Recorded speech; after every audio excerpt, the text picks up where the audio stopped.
ได้นำเอากรรมโบราณมาฝากมาฝังมาเป็นคติเตือนใจ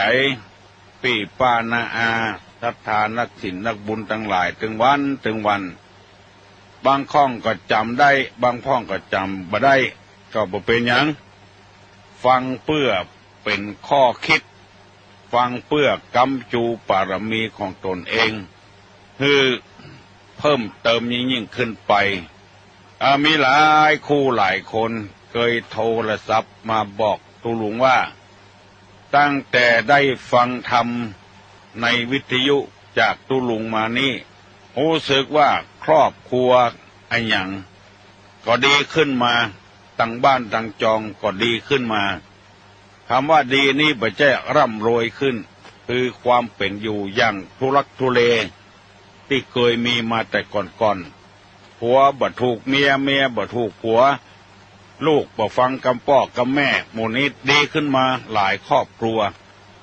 ตุลุงก็สบายอกสบายใจที่อดสามานั่งเทศกูเจ้าใน1 ชั่วโมงเพื่อให้เอาธรรมะเข้าถึงจิตถึงใจปรับปรุงให้มันดีขึ้นโดยทางสถานีวิทยุบ่ได้หวังผลประโยชน์ไอ้อย่างกับท่านทั้งหลายสักอย่างแล้วบ่ได้โฆษณาไอ้อย่างสักอย่างประกาศธรรมะประกาศความรู้เกี่ยวกับเกษตรพ้องเกี่ยวกับการศึกษาเราเรียนพ้องเกี่ยวกับหมอพยาบาลพ้องเพิ่นจะมาให้ความรู้แก่ท่านทั้งหลายเพื่อจะได้ปรับปรุงตัวเก่ารักษาตัวเก่าให้มันดีขึ้นไม่ใช่ว่าเปิ้งหมออย่างเดียวเป็นพยาธิก็ต้องเปิ้งตัวเก่าดูแลตัวเก่าธรรมะเป็นธรรมะที่ให้ท่านทั้งหลายดูแลตัวเก่าพอคอยตัวเก่ามันดีแล้วกายังบ่ดีเตื้อกาวันนี้จะได้นำเอากรรมเก่ามาเล่าให้พี่น้องทั้งหลายฟังเพื่อเป็นคติเตือนอกเตือนใจกรรมที่ว่างัวควายหายแล้วล้อมคอกควายหายแล้วล้อมคอกอันนี้อยู่ในหมวดปมาทธรรมในพระพุทธศาสนาเมื่อมันเป็นไปแล้วเฮาก้อยจะล้อมคอกมาลุนหูมาลุนโดยที่เฮาบ่ได้คิดใจว่ามันจะเป็นไปแล้วปล่อยให้มันเป็นไปพอเป็นไปในทางที่บ่ดีแล้วเช่นจะหูคิงมาลุนเพื่อหูคิงน้ำปิงพอแห้งไปแล้วมีงัวมีควายไว้ก็จำเป็นจะต้องแป่งคอกมันไว้คอกงัวคอกควายคนตะกอนนี่ประตูคอกงัวประตูคอกควายนี่เปิ้นใส่หอกเหี้ยใครจะมาลักงัวลักควายนี่หอกจะดังก๊อกแก๊กก๊อกแก๊กเจ้าของมันก็สะดุ้งตื่นละพอได้ยินหอกบลาสามันทำไมตะกอนนี่เปิ้นลักงัวลักควายกันตัวเองหาจนได้นะเพราะว่ามันจุงไปทางใดตัวเองหาห้อยตีนมันจำห้อยตีนมันบางทีก็จำเพียวขี้มันปุ้นขี้มันจะออกตัวไปวกกันเป็นตี้บางเตื้อก็ได้บางเตื้อก็บ่ได้อันนี้บัดเดียวนี้บักให้ได้แล้ว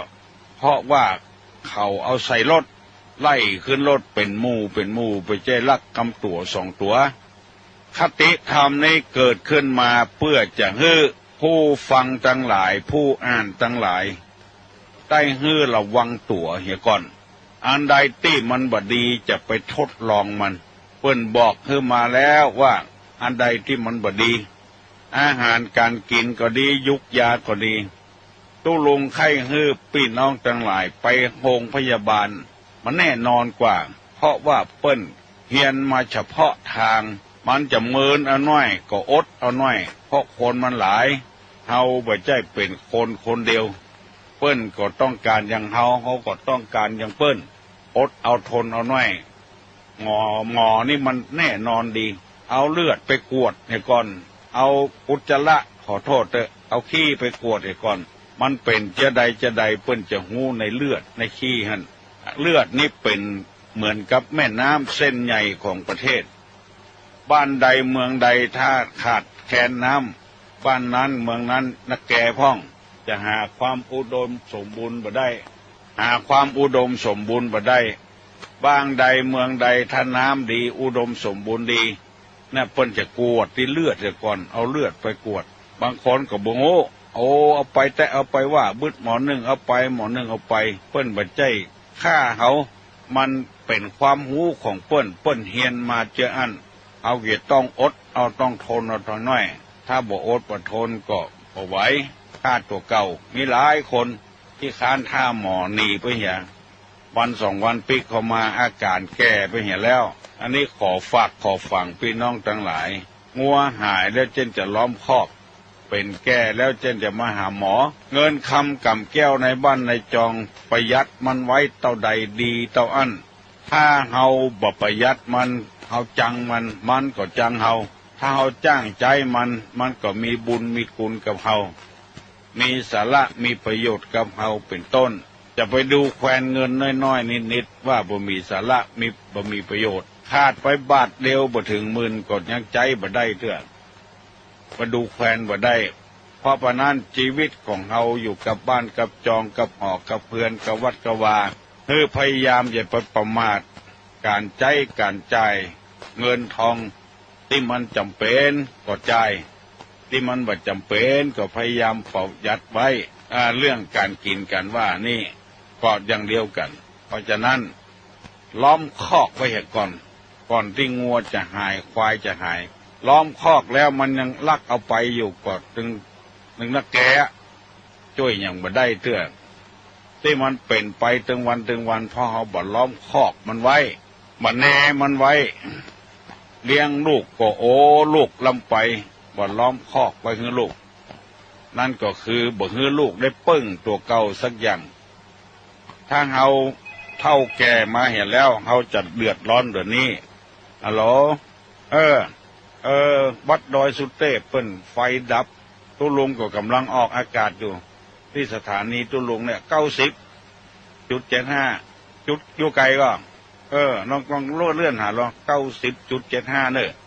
ตุลุงกำลังออกอากาศอยู่เพราะฉะนั้นต้องเกียมไว้ก่อนบักเกียมไว้อย่างโรงพยาบาลเนี่ยเปิ้นมีเครื่องสำรองของเปิ้นเครื่องหนึ่งการว่าไฟฟ้าดับนี่เปิ้นมีเครื่องสำรองเปิดไฟสำรองของเปิ้นอันนี้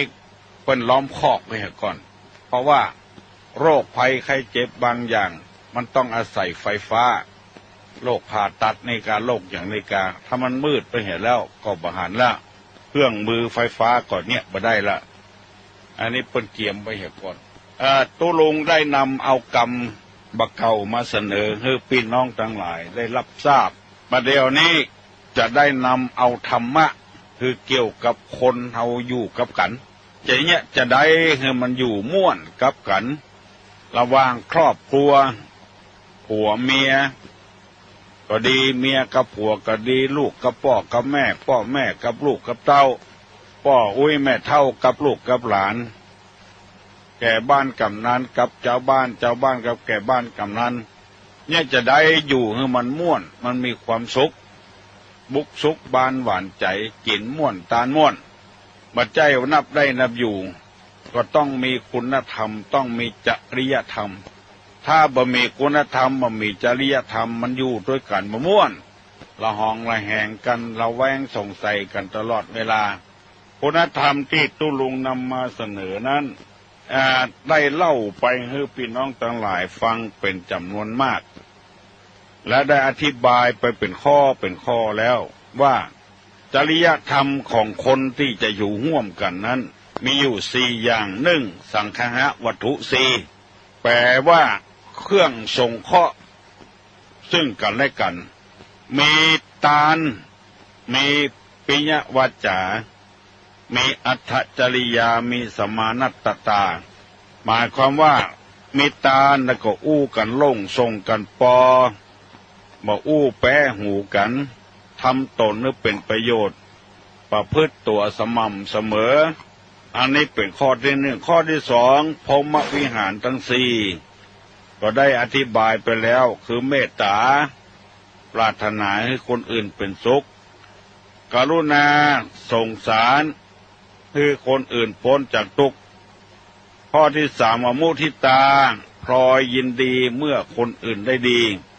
บ่ลิดบ่ร้อนบ่ข่มเหงแต่งแป้ไผ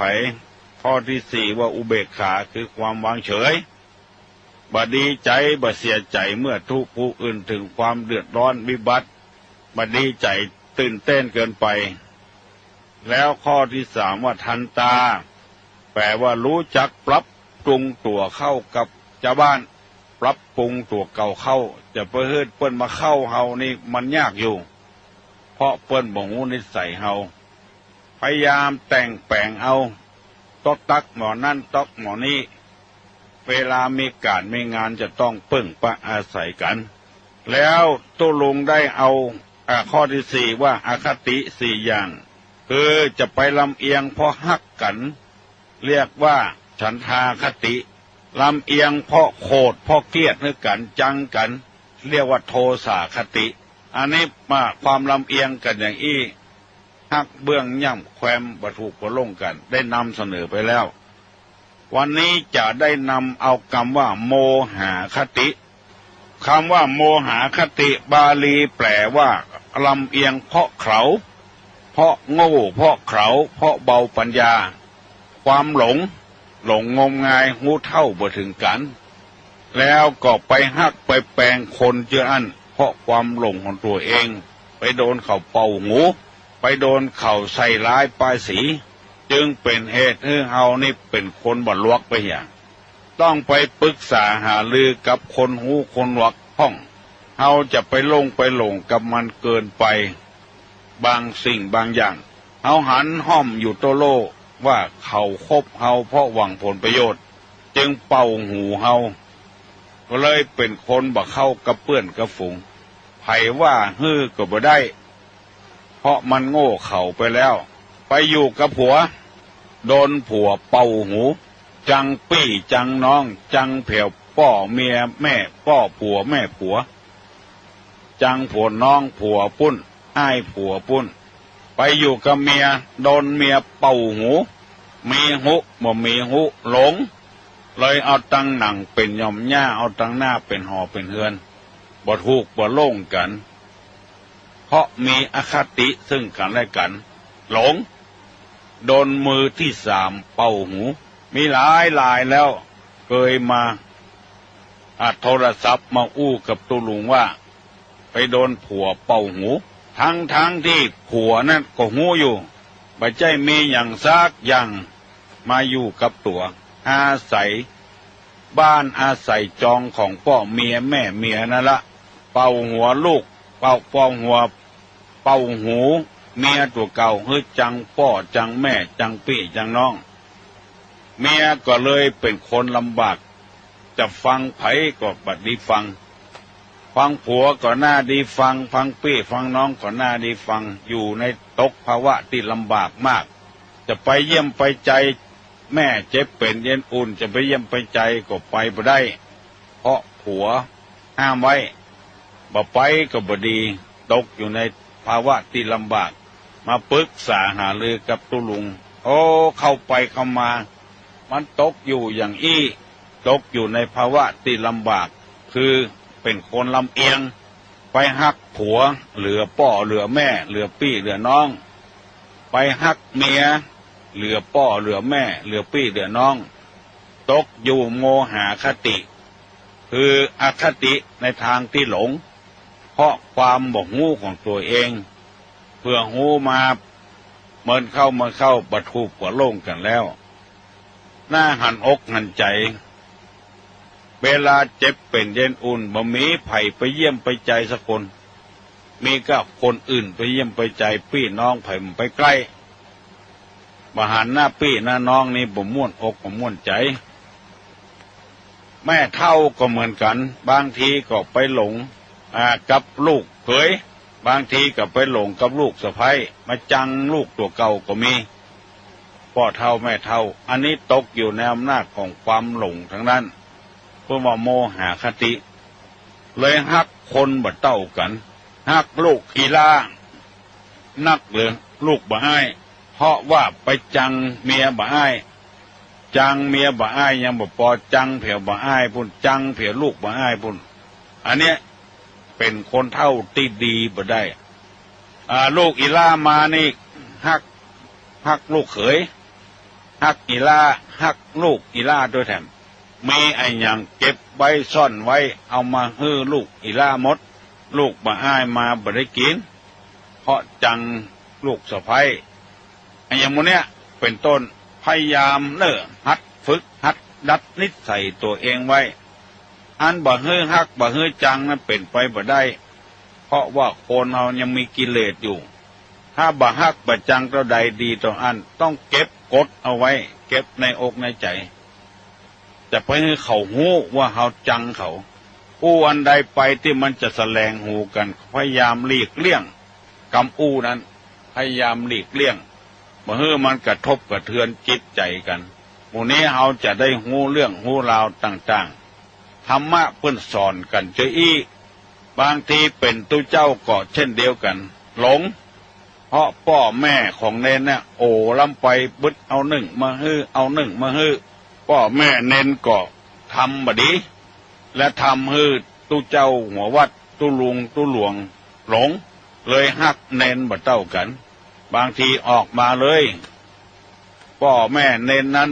บึดเอาหนึ่งมาเอาหนึ่งมาตีมึงเนี่ยเธอเนี่ยมาหันสักเตื้อมาหันหน้าพ่อหน้าแม่แล้วละอ่อนมันได้ยินแล้วมันก็ง่อมงันบ่ม่วนใจบางทีกำลังเรียนหนังสืออยู่หนีกลางคันเลยเพราะว่าเจ้าอาวาสไปหลงมัวเมาในลาภสักการะเกินไปบางทีตู้เจ้ากับศรัทธาพิษหัวกันก็มีเพราะบ่เข้าใจเปิ้นยืมเก้าอี้แล้วยืมไปแล้วตัวเองมาเมื่อลุนจะเอาเก้าอี้จะไปฮื้อตู้เจ้าไปเอาของที่เปิ้นยืมแล้วมาฮื้อมันใครเกินไปเมื่อบ่ได้สมใจก็บอกว่าวัดนี้เป็นเศรษฐกิจที่บ่ได้สตางค์นี่บ่ฮื้อยืมไปฮื้อยืมที่เปิ้นได้สตางค์พุ่นเป็นเก้าอี้เศรษฐกิจว่าจะอี้ออกมาก็มีเลอะเปเถอเพราะว่าเจ้าบ้านบ่ฮู้เรื่องนึกว่าเฮาเนี่ยเอาเก้าอี้ฮื้อคนที่ได้สตางค์ยืมทางบ้านเดียวกันบ่ได้สตางค์บ่ฮื้อยืมเพราะเจ้าบ้านมันโง่มันง่าวโมหคติหลงไปด่าตุเจ้าเนี่ยเวลาได้นี่บอกว่าหยังดักปิ้งยินวอยเวลาบ่ได้นี่วุ่นวายฮื้อโตดกับตุเจ้ากับวัดกะวาเพราะความหลงคิดว่าตุเจ้างกเงินเอาเงินมันบ่ฮู้ว่าจะได้แล้วเพิ่นมีการเพิ่นมายืมก่อนเอาไปเหี่ยก่อนแล้วก่อนหน้าที่จะแล้วไปเป็นถ้วยเป็นจ้อนเป็นอย่างก็ตามตัวเองนี่เอาใจตัวเองว่าสะปะสะปืนอยู่กับวัดกะวาถ้าบ่อดบ่ทนแต่นี่เข้าเดือดร้อนกันมันจะฆ่าจะแกล้งกันหลายเตื้อแล้วบางทีเฮาก็ประชุมตกลงกันแล้วว่าของอันเนี้ยเฮาจะไว้ใจกับวัดกับบ้านเน้อต่างบ้านต่างจองก็ฮื้อเอาไปเตื้อโอ้คนที่มีอำนาจเป็นกำนันกาเป็นแก่บ้านกามายืมจะเอาของอันนั้นเนี่ยก่อนอันที่เขาตกลงกันแล้วว่าบ่ฮื้อกันนะหัวเอาไปลุไปเสียมันแปลงถ้าบ่ได้มีอคติกับผู้เจ้าแท้เหมาะมีไว้เนี่ยหยังบ่ฮื้อเปิ้นยืมเพราะเขาตกลงกันแล้วโอ้มีเรื่องกันหลายเรื่องหลายราวละสะปะสะปืนละเพื่อพรมปู่เนี่ยมันของแปลงกว่าที่จะได้มันมานี่โอ้เป็นเรื่องทุกข์เรื่องยากต้องหาเจ้าศรัทธาก่อนผืนหนึ่งไม่ไปใช่มอกปัน2 ปันเป็น4-5 ปันอย่างเงี้ยมายืมเนี่ยเขาก็ว่าโอ้ทางวัดตกลงกันแล้วว่าพรมเนี่ยมันแปลงมือไผยืมเตื้อโหดนะมะวายอ่ะตู้ลงมีกองใหญ่แก่นหนึ่งใหญ่แต่น่ะตีที่ติดวิหารนะตึงเอาไปชุมกันแล้วว่าเบอร์ไผยืมเพราะว่ามันแปลงมันใหญ่ก็มายืมจนเจ้าจนได้นะเอาไปตีกำ2 กำบ่ได้ผู้หลักผู้ใหญ่มาโวยวายให้ตุเจ้าเอาแถมแล้วมีเรื่องอยู่ตลอดเวลากับกองแก่นใหญ่เมื่อเฮาบ่มีก็ไปแถมยังมันมีแล้ว เอาไปเนี่ยจะได้ถ้าหมอนี่ยืมหมอนั้นก็ยืมต่อไปทำหมออันเนี้ยเพราะโมหะคติเนี่ยความบอกงูความบาลวกอันนี้มันเกิดขึ้นแล้วตุลุงเลยนำมาเสนอถ้าเพิ่นว่าบ่ได้ก็บ่ต้องว่าอย่างนั้นมันบ่ได้ก็แล้วไปมันของเปิ้นไม่ใช่ของเฮาอันเตื้อมันมักง่ายนำไปเพราะความง่ายนะถ้าได้ก็เอาเลยถ้าได้ก็เอาละเป็นอย่างนั้นฮัลโหลไฟมาแล้วเนาะครับเอาสถานเดือดร้อนหมดแล้ววันนี้เอาเรื่องโมหะคติมาเสนอให้พี่น้องทั้งหลายได้รับฟังกันคนเราอยู่กับกันนี้จะต้องมีคุณธรรมถ้าบ่มีคุณธรรมนี่อยู่กับกันบ่ม่วนเป็นต้นว่าผัวกับเมียลูกกับพ่อกับแม่พ่อแม่กับลูกกับเต้าพ่อเท่าไม่เท่ากับลูกกับหลานหมู่เนี้ยต้องมี1สังฆะวัตถุ4มีการเสียสละพ่องอู้กันม่วนพ่องทำตนให้เป็นประโยชน์พ่องทำตนเสมอต้นเสมอปลายพ่อง2มีพรหมวิหารทั้ง4เมตตากรุณามุทิตาอุเบกขา3รู้จักปรับปรุงกับเข้ากับคนชาวบ้านและข้อที่4นี้อคติ4คือเว้นจากฉันทาคติลำเอียงเพราะฮักกัน2ลำเอียงเพราะความโกรธความบัดธาตุบ่เข้ากันมากินเส้นกันอันนี้ก็คือความลำเอียงแล้วก็วันนี้กำลังอธิบายเรื่องโมหะคติคือความหลงโง่เท่าบ่ถึงการและแอวไปวิพากษ์วิจารณ์ทั้งบ้านทั้งจองกันเตื้อมันบ่มีอย่างที่ตัวว่าเพราะความหลงของตัวเองเรียกว่าโมหะคติลำเอียงเพราะหลงงมงายโดนเป่าหูพ่องโดนมือที่3ออกกวนความสงบภายในบ้านพ่องเลยบ่ถูกบ่โล่งกันเปิ้งปะอาศัยกันบ่ได้